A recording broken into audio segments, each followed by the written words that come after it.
Hey, what's up, guys? How's it going? So we're actually at my house this time, interestingly enough. With my buddy Chandler here. He's like, let's see, what would you call you? Like a multipreneur? Multipreneur?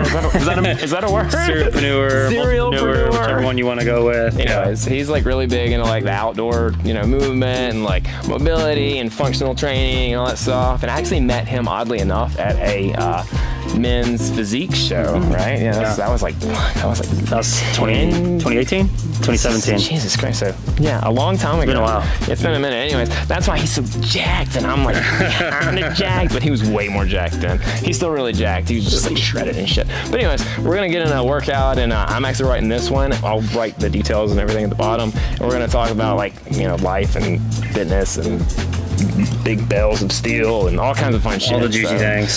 Stay tuned.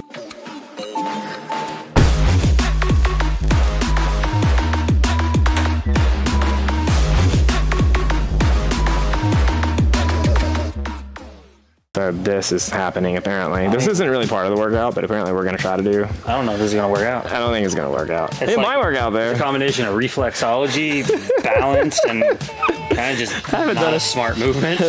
Okay, so the workout is going to be assisted swing clean to squat. We're going to do a march to lunge, not like that, like this, and then we're gonna do row variation, and we're also going to do a snatch to, well, we're gonna do a half snatch. So lower it down really slow, go as heavy as we can for like 3 to 5 reps. Yeah.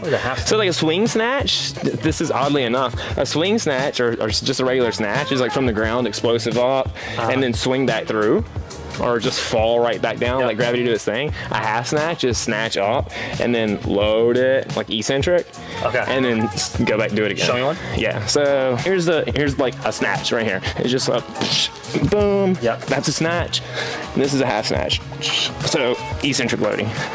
I just like them because you put a ton of pressure on your delts. So it's an eccentric that's... Yeah, versus being like all ballistic where it's boo, boo, boo, and continuous through and through. This is just a up and then you load it and then you go back up and load it. So it's got like the eccentric portion and the ballistic portion. Okay. So what we're gonna do, if we want to, we could superset the first 2 moves, honestly, so that way we can both do different things, and that way we both get a chance to go heavy with this guy.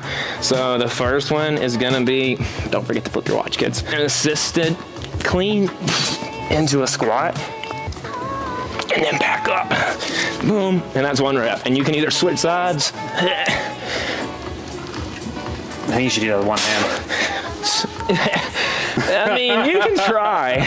If I had like a lot of chalk, I could probably get it, but I like assisted because then you get that little bit of support. For those of you that don't ever do assisted stuff, I really like it because you can go really, really heavy with these bells that a normal can't go heavy with. So, 44 kilo. Jeez. Okay. It's like 100 pounds. So yeah. Cool. So we'll do that, and then if you want to, we'll just take turns. Sound good? Yeah. So narrow your stance. So you want to be like shoulder width-ish. Yeah, there you go. Yeah. And so think about with a clean, you know how your leading hand is like closer to the end of the bell right here. So yeah, same. And then the other hand overlays. Yep, right there. But bring it closer. What do you mean closer? Like that. And then you're just using it for assistance to swing the bell up into the clean. And I'm just getting it up into the pocket. Yeah. That's it. And then a squat. Yep. And then you're gonna squat.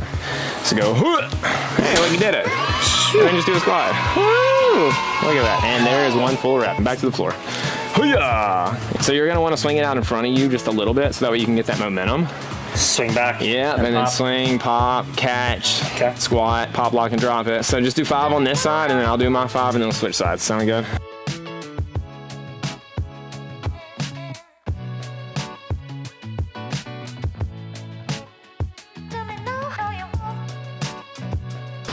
Ooh, easy peasy. That was easy. And it's my turn. Whew. All right.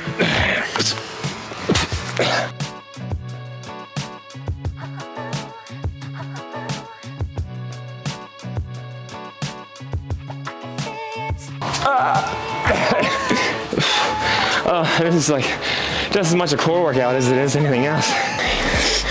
Hey, dude, you got this. Yep. Ooh, that's on. No, you're good, you're good. Yeah. You can pause at the bottom if you really want to, if you want to just like absolutely destroy yourself. Challenge accepted. Just like 1 or 2 seconds. You don't have to go crazy with it. That's my nice way of saying slow the fuck down. Yeah, right. That is exactly what that is. Yeah, baby. You're like, I can hold this all day. See, that was easy. Now do that 3 more times.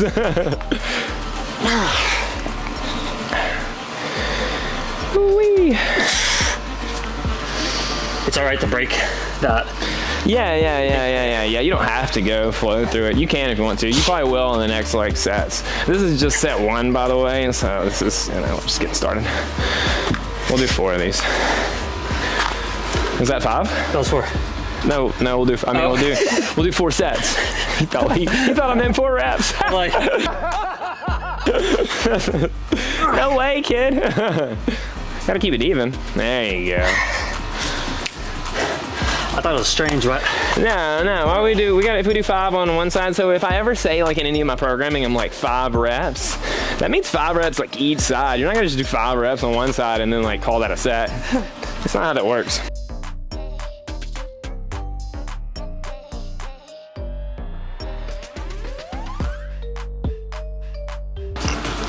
Oh, baby.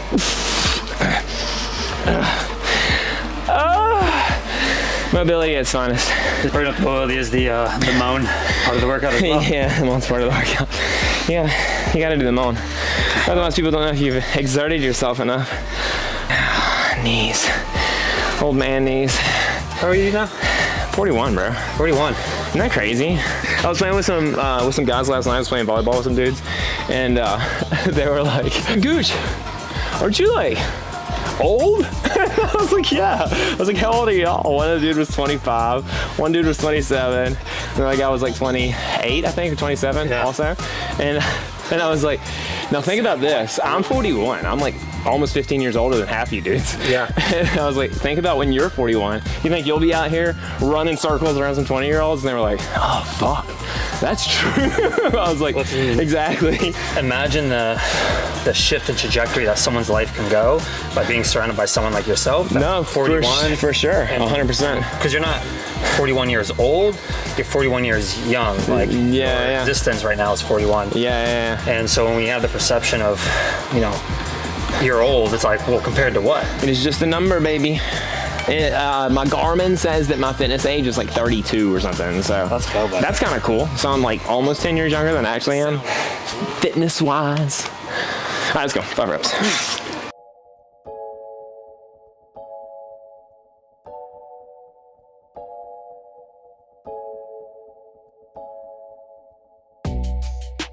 Nice. You can see his core working, quite literally. Oh, baby. All right. Time to develop those skills. Yeah, true story, dude.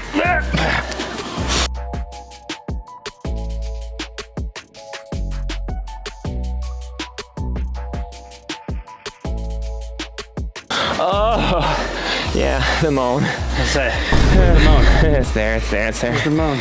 It is time to lift yet again. Oh, baby, let's go.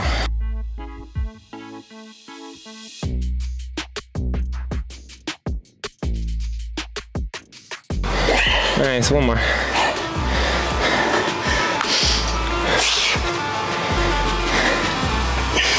Oh yeah, that's slow. That long pause at the bottom of the last rep is the best. You can like tell when somebody used to like do anytime like competition, like bodybuilding or stuff like that. Whenever they get to the last set, they either like go to failure or they go like really slow. Like I'm gonna make the most out of this. Absolutely. It's so funny. I do the same thing. I'll get to a heavy weight. I'm like, I could probably do one more rep. Instead, I'll just pause for like 10 seconds and see how much this time under tension sucks. Time under tension. Yeah, bro, it's so funny. it's so accurate though. They are smooth and graceful. Oh baby, I like flamingos. Are flamingos graceful? What's your definition of graceful? I guess so.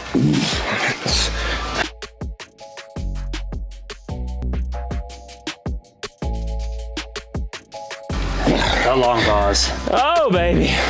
The thing is about these, like, it's not a complicated motion. It's not difficult. not even heavy, but it requires kind of heavy. It's heavy, yes. I know what you mean there. But like when you're coming from like a bodybuilding world of where we did. Oh yeah, no, and for we sure. stack what we were stacking. It's different. It's a different style of movement where it's like you're gassed. Oh, dude, yeah. It's like you're using core, your back, your chest, like every piece of your body is being utilized to pull that from there to here and down. No, dude, I love it. So 5 reps. Seems like it's not beating fast. It's just beating hard. We're at 120 right now, so it's pretty solid. But it's like I've seen dudes that trying to compare, you trying to compete. Fuck. I have a couple of friends that are like into other like bodybuilding type stuff that have been like, oh, let's train, whatever. And I put one dude through one with a 24 kilo, and he was like, what the? Yeah. What the fuck? Yeah. Why does this feel so heavy? Well, I was like, cause you're going clean, squat, clean, squat, yeah. clean, squat. When I first started the program, I think I started kettlebell training maybe 2 years ago with you. Yeah, I never did kettlebells before that, but I wanted to learn. I did them a little bit with a couple other friends, but I never did them before, like with an actual strict program. Yeah.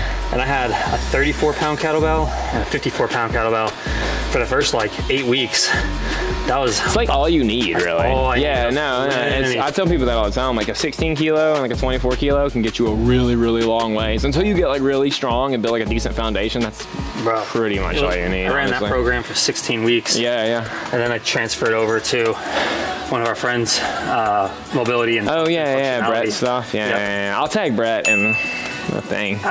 But comparing those two together, like bringing those two in together was massive, because now I'm back into kettlebells. Yeah. And I could take a pause from that and back into kettlebells. And the strength has gone up exponentially because of form. I was gonna say, I feel like a lot of people like take for granted mobility work just because like they're like, it looks like not fun and showy and shit, and it doesn't really like require strength a lot of times, but you can get like a lot stronger, build a lot more muscle if you can get like another 3 inches of depth out of your squat or something like that you normally couldn't get. So it's like little things like that make like a massive difference. Like I know some guys, like clients that I work with, their shoulders are all janky, so they're like pressing like this, and I'm like, look, just go light, take that shit to the very bottom range of motion. They're like, oh my god, my chest is growing now. I'm like, yeah, because you're getting like 6 more inches out of a press that you weren't previously because of your mobility. I'm like, dude, it's a no-brainer. For sure. So yeah, no, for sure. Both of those things stacked together, it's, I mean, it's hard for me to go back into the room and train. Yeah, dude. I like shy away from commercial gyms now. I don't fuck with that shit anymore. I just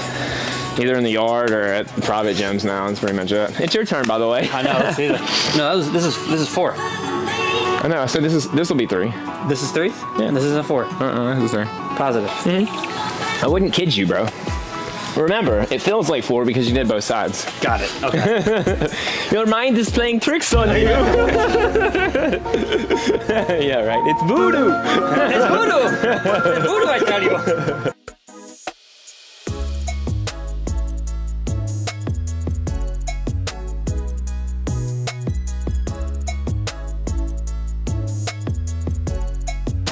Oh, nice. And you look good doing it too. Yay. Well, it's really 10. You're not doing 5. You're doing 5 on each side. We're just splitting it up so we can get a little bit of a breather. It's called cheating.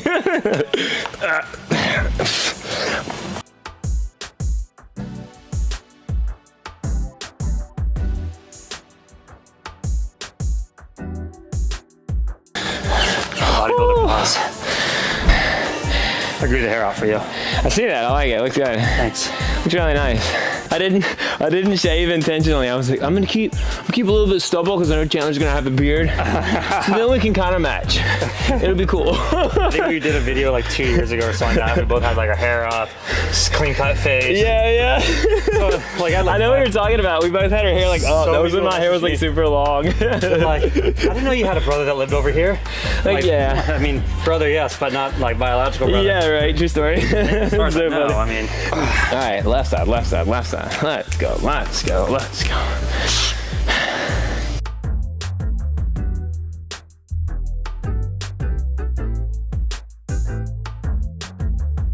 That's one big long pause. You know the deal. Oh, baby. And up slow. I like it. I'm here for it. I'm here for it. All right, I'm not gonna procrastinate. We're gonna get right into it. Oh.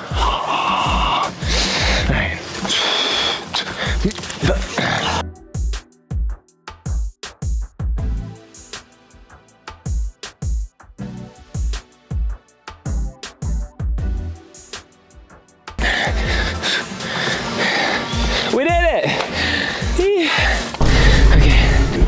next move we're gonna do is gonna be kick the grass off the mat. I'm just kidding. March to lunge. We don't really have to go super heavy, but since we're not going super heavy, we could do like a little bit longer up here and then back into the lunge, but bring your foot back up. Yeah, it's rough. How long do you want to hold that for? I don't know. How long can I hold it while talking to you? I was gonna say, I was like, show me the like, we'll do like the live movement motion. We'll do like a couple seconds. So it's literally here, back, and then instead of putting your foot back down, bring it back up. Okay. So bring the leg back up. Kick your arm out if you need to for balance. Okay. So just a smooth whoop, whoop. But you know how this works. You like shift all your weight over onto this leg so you can maintain the up and down. Dig the toes in. Yeah, and then dorsiflexion, plantar flexion. Just keep it. Science! Let's do 8 on each side. Yeah, we'll do 8 on each side. Same time? Yeah, same time. And this is the beautiful thing about kettlebells is you get to like, it's like doing a dance with your friends. So you'll start here and go back. So, and then back up. 1, oh yeah.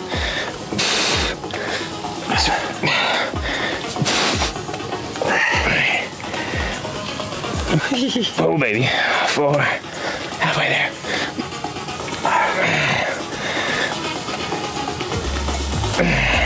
2 more.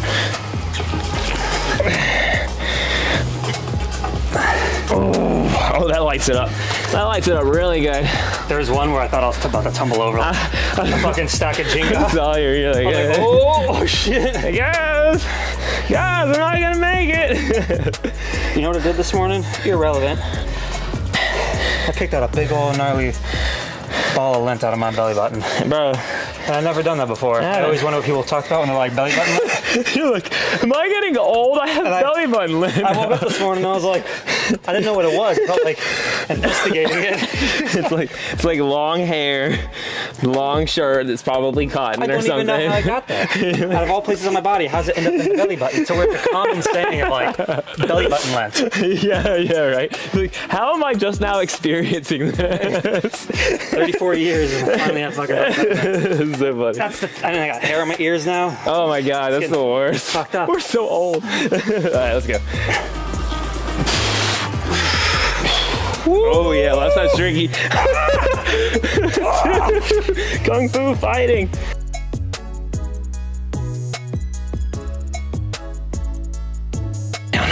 Oh, that was brutal. I held it. I was fucking glad. That's like the, what's that movie called? Karate Kid. Yeah, that's that. It's chit chat time. You started Rebuilt Nils, right? Yeah. At what age? Like 21? No, I started Rebuilt Meals at 26 or 27. But you did something before that, you said? Like a detail something? Yeah. So what'd you do? So I was in sales. I was doing door-to-door sales for a while.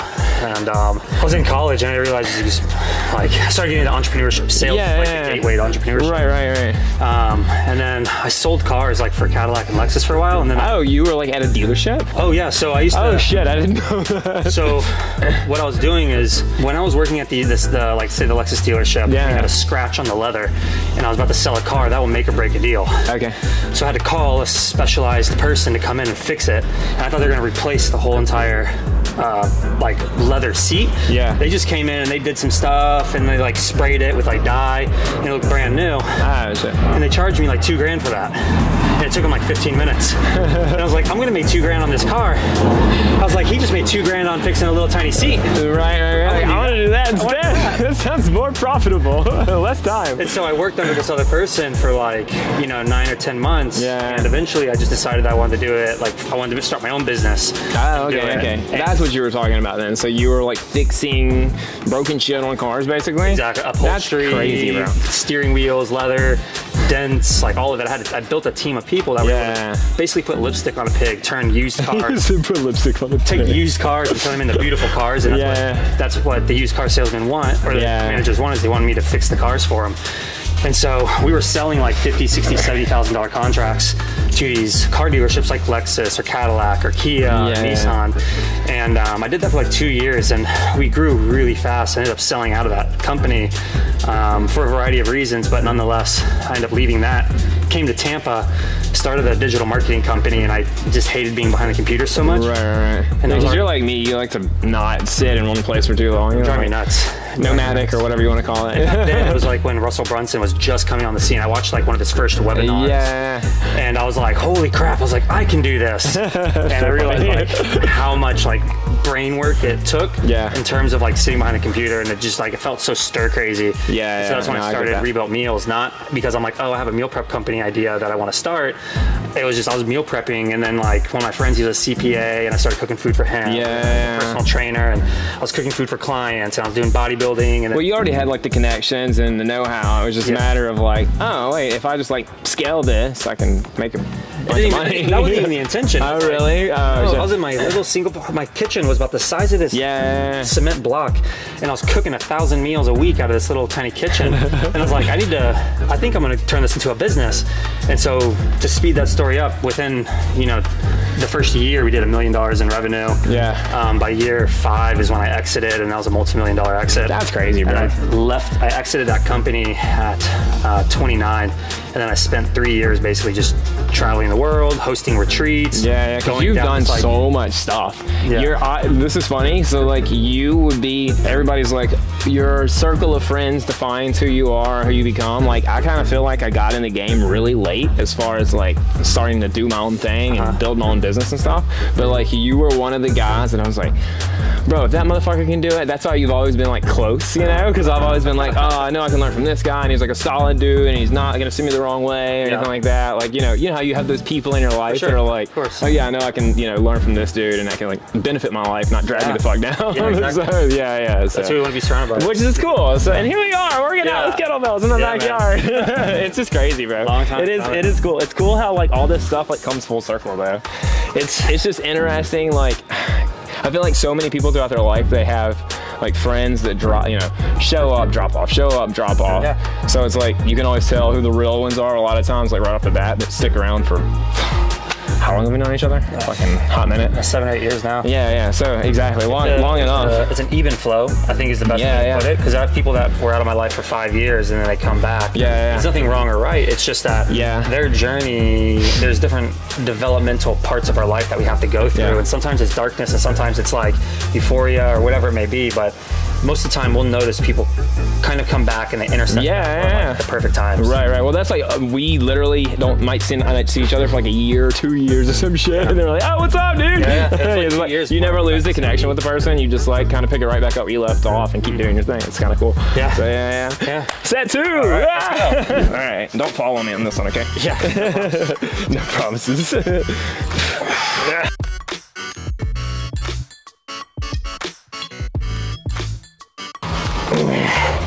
It's crazy how that one leg just burns out really quick doing these. It's like the difference in a lunge and like a march to a lunge is it's like exponentially more difficult. I love that movement. Which is kind of nice because you just have like constant pressure on this leg, so it burns out so freaking quick. Okay, I won't let you hang it.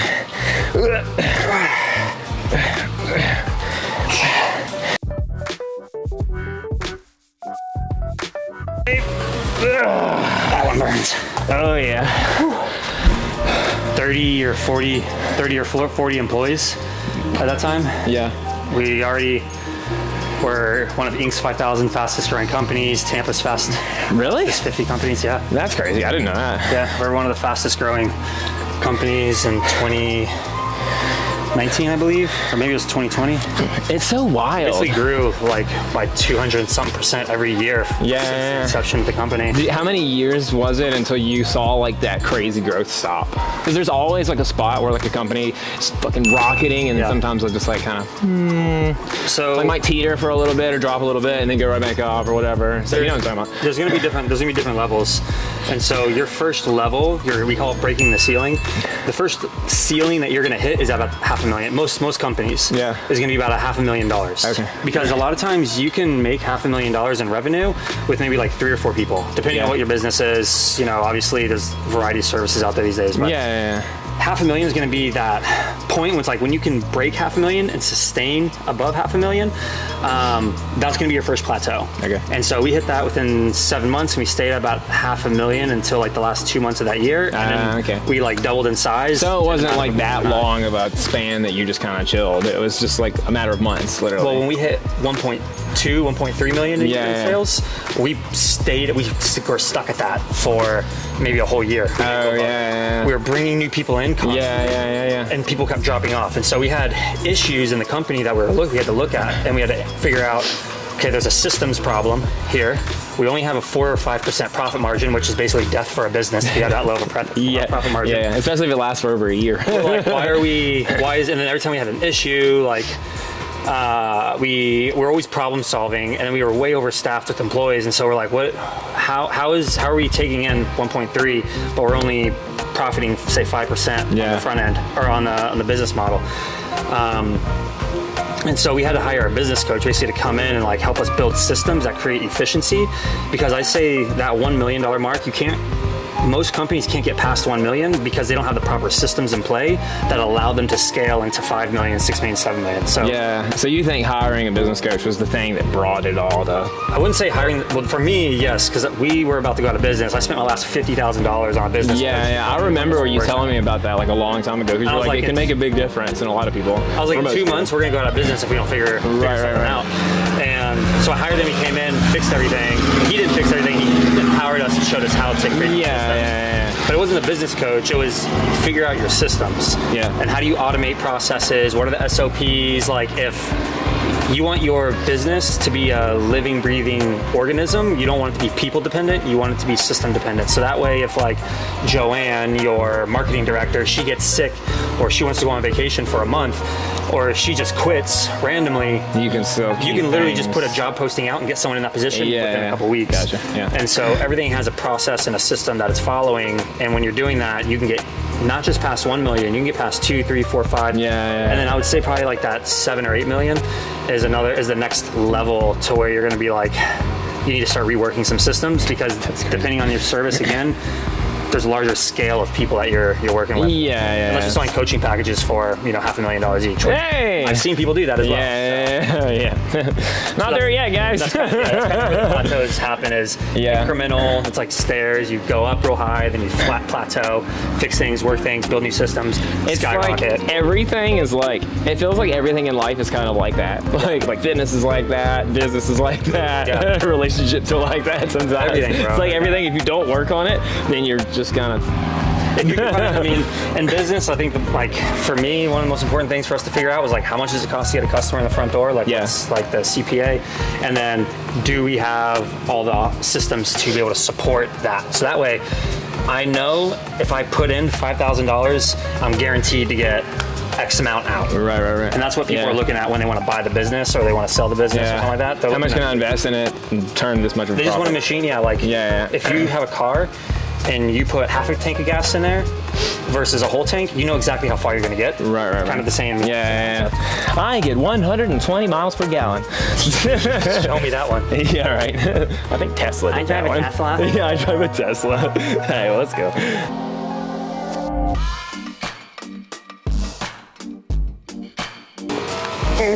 All right. Yikes. Left side, baby. Let's see. You say you good? Yep. Okay, cool.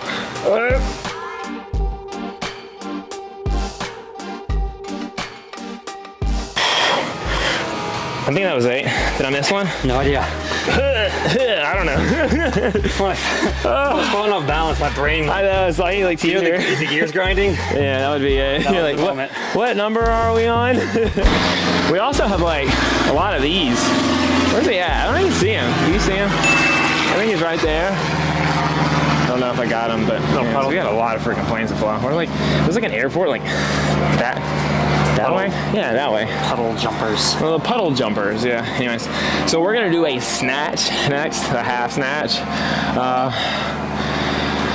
Yeah, this is brutal, man. I forgot like how much working out outside is like kind of aggressive. Yeah, it's winter time too. It's winter in Florida, and it's like what, 70, fuck, 77 degrees or something like that. 70, it's 74 degrees. So if you want to have summer year round, just move forward. Only 2 seasons, fall and oh yeah, 10 months of summer. It's really like summer and summer, not fall and summer. Yeah, 10 months of summer, then you have 2 months of hell. Yeah, right. 2 months of hell is crazy, bro. August is like literally almost like hell on earth. It is. It's so fucking brutal, bro. Floridians get the fuck out of Florida. Yeah, that's why you call it. Summer. Yeah, that's why you call it snowbirds, because people are like, no, I'm out. And then you got this guy just fucking picking up bamboo sticks, doing random shit in the yard. And now we have a ninja. You guys ever see the movie Mulan? Yeah. I remember seeing them in the cartoon. They're like spinning the staffs and they're singing their fucking songs. You're like, I want to do that when I grow up. Ever since then, I was like, I'm gonna learn how to spin a fucking staff.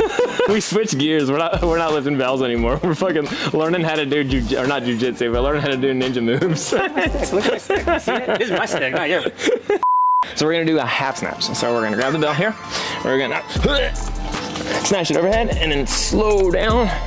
No going to the ground. Back up and then slow down. And then back up. And slow down. 5 to 6 on one side and then take a second break and then switch sides. Okay, sounds lovely. Simultaneously? Like together? Fuck it, yeah, let's do it. I've already done 3 though, so technically I'll just do 3 more. Just do 3 more, yeah, that's it. Alright, what are you grabbing? What'd you say? Yeah, I'm going right here. Hold on. Oh, you got chalk, didn't you? I'll be fine. Alright, you ready? No, I'm good. Touch my hand, I have just enough chalk for you too. 2 snatches holding hands. Things are getting very interesting.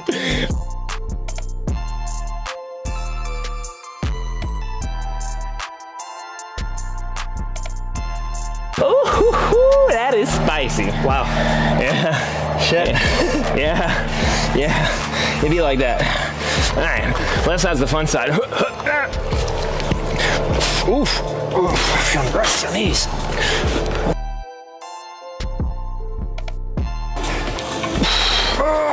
You good there, homie? Yep. You haven't done a snatch in a minute, have you? No. You're like, these are scary. I was like, when's the last time I did these? It's been a minute, yeah. All right, I need chalk for this one though, for real. Yeah, try working out kettlebells in the middle of summer. Yeah, dude. Outside. Oh my God, that's like the worst, dude. It literally is. Like, it's like I'm not exhausted from like the no, it's not the weight. It's the freaking heat. Sweat. Yeah, and a lot of times it's funny. So I do in the summertime in like videos and stuff that I used to make, I'd be like hold my hands like this, and people are like, "Why are you holding your hands like that?" I'm like, because the sweat is preventing from getting on the chalk. And ruining my grip completely for this set because otherwise I'm screwed. So I'm like this. Like, why are you standing so weird? I'm praying. Yeah, you're praying. I'm praying to the kettle gods. All right, let's go. 1, 2.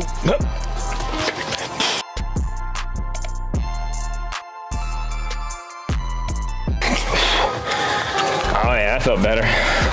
Second set, it's always better than the first set. Sure. I mean, for me, for sure. Oh yeah. You ready? 1, 2.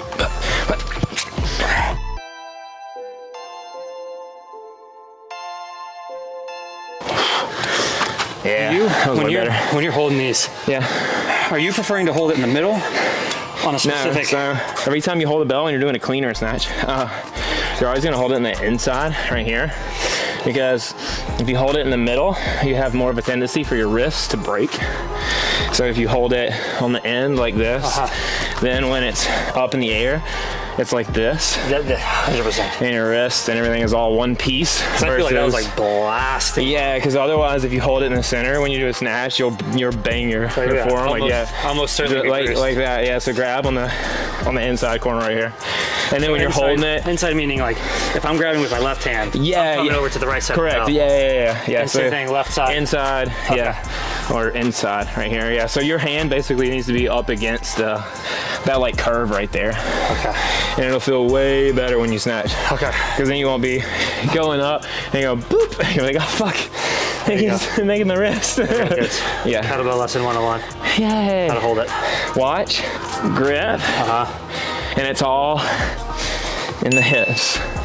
A lot of people, yeah, we didn't have a lot of people teaching us how to do a lot of the hip stuff, so Yeah. you might be a good father figure for some of the kids out there. One of my buddies goes, "A thrust you can trust." And I'm like, yeah, it's pretty That's a good tagline. It's pretty accurate, actually. I'm gonna keep that and trust that thrust. Right. All right, one more set. You ready? Yeah. Let's make it nice and smooth, though. Nice and buttery, no slammies, okay? 1, 2, Oh yeah. oh yeah. Better?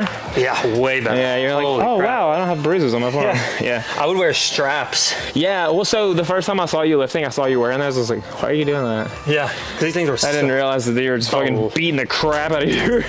I mean, yeah, ideally I'm not, because that's actually keeping my wrist straight. Yeah. Straight. Well, that's what I'm saying. Yeah. It was just like, But it would still fall. Gravity would do its thing. yeah. You hold it in the center and it goes boop. Yeah. What's funny is like a lot of times too, like the weight thing is like a big thing too. A lot of people are like, when you do like a clean or something like that, when you go too light, you have more of a tendency to like slam your forearm too. Sure. Yeah, because you're like just kind of muscling the weight versus using technique. Yep. And so people are like, pick it up, and then they'll catch it and grip it, and then the weight's like this, and it goes boop, and then falls, and they're like, fuck. Like, yeah, well, go heavier. And you have to actually use technique to get the weight up. For sure. Yeah. I mean, that was the most important thing that I learned when I started working with you, is that start light, but at a heavy enough weight. Yeah, something that you can manage with like good form. Exactly. Yeah. As long as you're going like not like where you're breaking down and shit and doing just random goofy shit. I started with 25-pound kettlebells, and that was way too light. Yeah. For you, that's like another thing. Is like if people like use a 16 kilo. I'm like, yeah, but if you've been lifting for like 10 years and you can squat like 225 or more and bench 225 or more, then 16 kilos is like 30 pounds. It's gonna be way too light for you. For sure. You're gonna smack yourself a whole lot. All right, 5. Ready?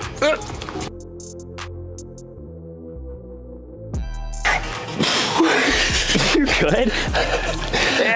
Like, look over, like, I can't really see what he's doing, but it doesn't look good. What did you just do? I was getting a little nervous. I'm like trying to focus, but at the same time, out of the corner of my eye, I see you like. It's just giving out. I'm like, what the fuck is he doing over there? I just need to get one more in. I think you got 2 more, but yeah, sure, whatever you say. Hey, there it is. It looks good. I should have watched you beforehand, probably.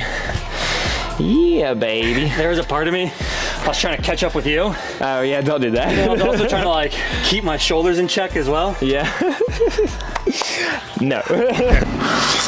Oh, just chilling on the ground.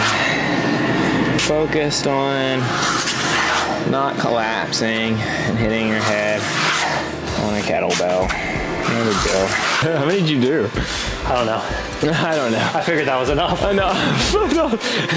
Like, how do you know when you're done? You'll know. What I was thinking about when I was doing it, I was just like focusing on that stretch. Yeah. And I'm just like, as soon as I found it locked into the pocket, yeah, I was like, I'm just gonna this is it. I'm gonna do this. This is good right here. I'm gonna keep doing this until I can't do this anymore. I think it was Arnold, and I forget the name of, the like pumping iron or something like that. One of the things he says, he's like, yeah, when it starts to burn, that's when I start counting.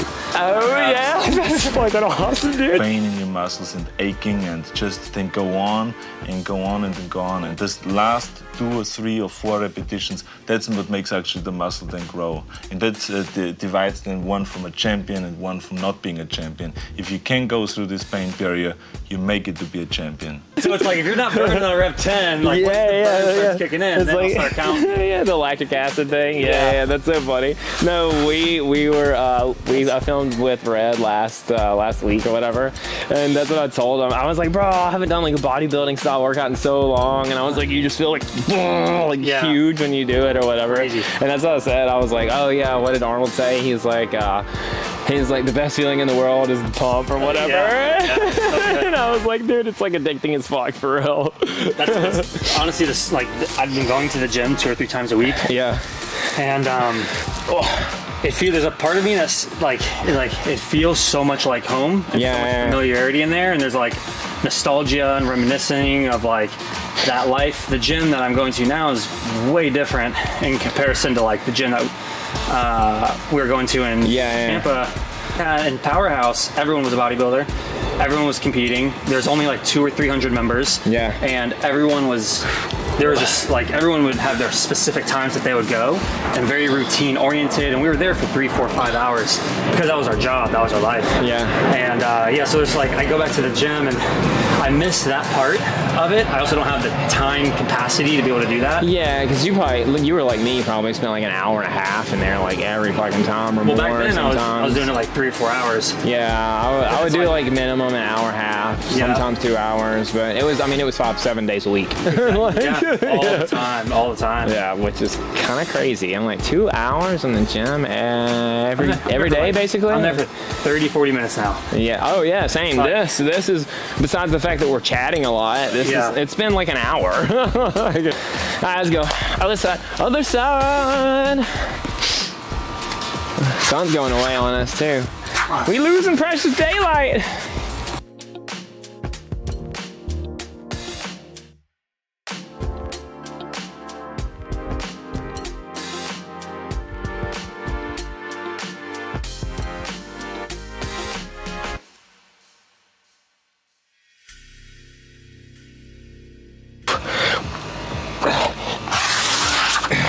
Oh my God. This is exhausting. It's like, it's not just the like, pull the bell. It's like, pick the bell up, throw it up there. Pick that. It's like your shoulders like fucking toast after this, dude. Okay, let's go. I'm trying to not be a bitch and do 12. Yeah.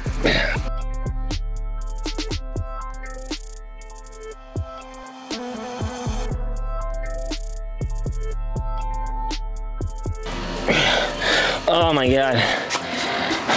One more set. One more. All right. Tag, you're at. Boop.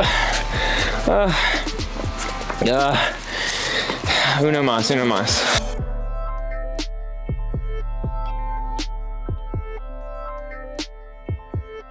Slightly exhausting. I was in Portugal for like 2 or 3 weeks. Oh yeah, I forgot about that, yeah. And all I did was walk. I didn't work out, I just walked. Yeah. And I walked and walked and walked. And I'm talking like 30,000 steps a day of walking. That's crazy, dude. It's like, because you don't drive anywhere, you just walk everywhere you go. And that was like 2 months ago, and I didn't work out for like, I was there for 3 weeks, got back November, traveled to Seattle. I was in Seattle for 2 or 3 weeks, came back here, get back into the rhythm for another 2 weeks, and I just started working out again like 2 weeks ago. Yeah, so like, and you like went it hard and too. I just went doing like full body workouts. Yeah. 4 days a week. Yep. So my back is so sore right now. Oh yeah, bro, I can imagine. You said you hit legs yesterday too, right? Yeah. So, yeah, there's that. Yeah. But it's like we only do, when I'm hitting these workouts, like I'm only doing like 3 exercises, 65% like max capacity. You talking about this? No, not this. Oh, the other workouts. In general, when I'm doing like four yeah. It's like 65% max capacity, but I'm only doing 3 exercises. Yeah. And different variations. Well, that's like this, dude. Every time, my like philosophy behind all of this training stuff is like, you don't need like, first off, you don't need more than an hour in the gym, really. And most people can't afford it, because the people that can afford to spend that kind of time in the gym, like, either own their own business or retired or some shit like that, or maybe do it for a living or something like that. But like most people have like life and kids and job and all this other shit, and they don't want to spend fucking, I don't know anybody that's like, I want to spend 2 hours in the gym every single day. Right. I've looked at some of these other people's like programs and stuff too online, and like, just out of curiosity, before I started building my own, I bought some other people's, just some other like, not even like kettlebell people, just like random like fitness people or whatever. And I was like, man, you got like 9 or 10 exercises. Like, dude, it's gonna take like 2 hours at least to do this shit. Like, you don't have like rest periods accounted for and all this other shit. I'm like, how? It's like not feasible for like a normal human, you know?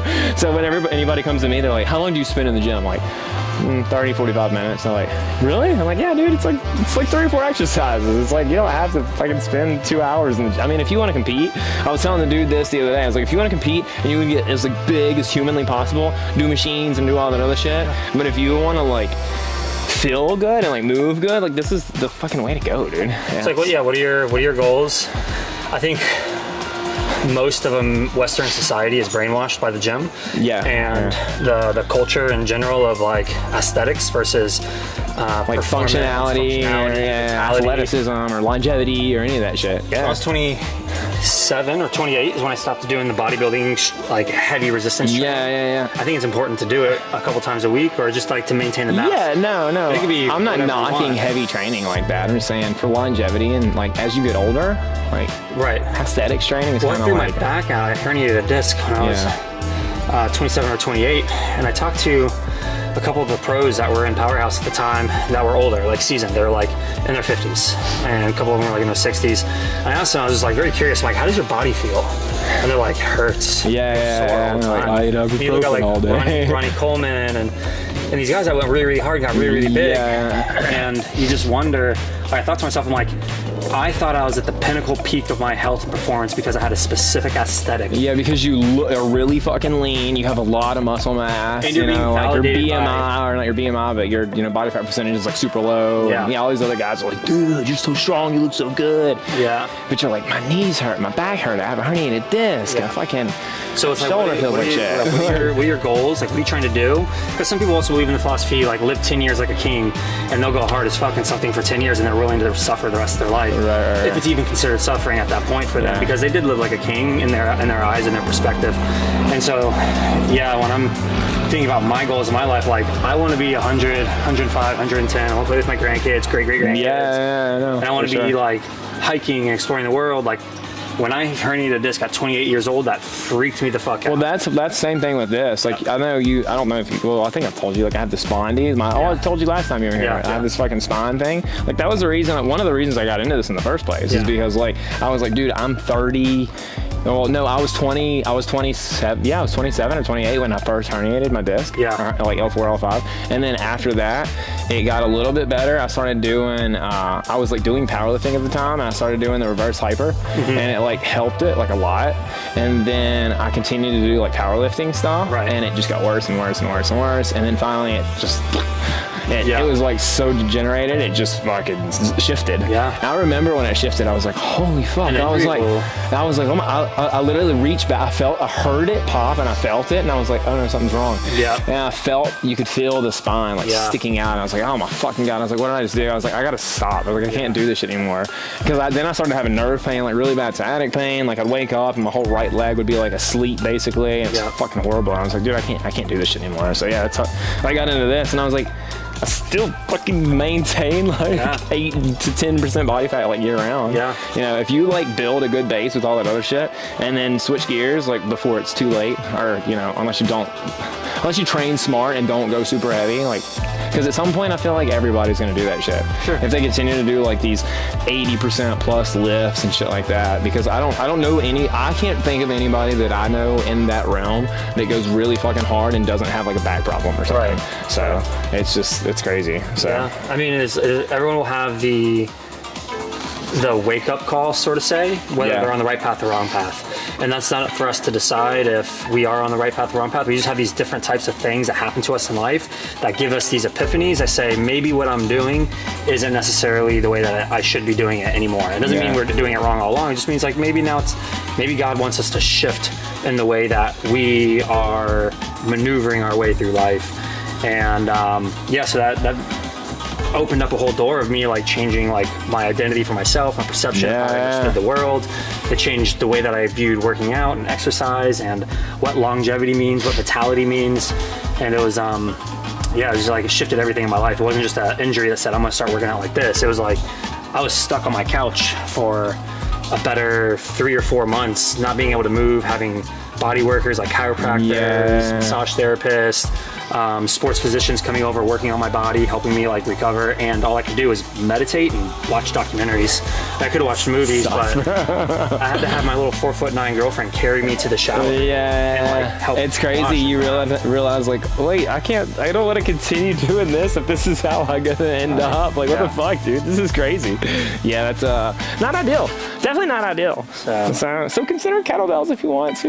You don't have to, but you can. It boils down to what's your goal? How do you want to feel? If you really want that, go for it. Fucking do what you want to do. Exactly. But I want to do this because I feel really fucking good doing this, and I'm 41 years old and I'm running circles around 20-year-olds right now, so it feels pretty fucking good. So I'm gonna continue to drag kettlebells across the ground in my backyard.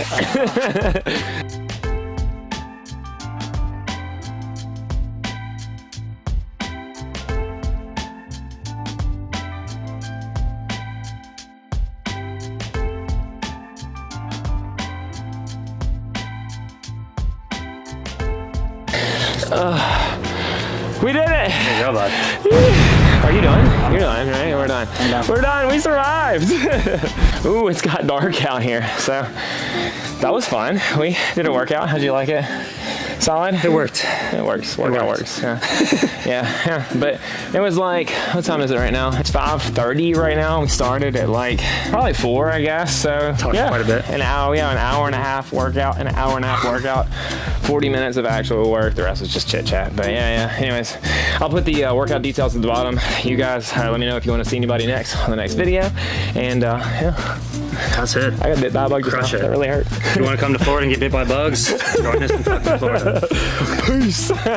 What's up, guys? I hope you guys liked the video. Make sure you like, subscribe, and comment below what you'd like to see next, and I'll see you guys in the next one. Peace.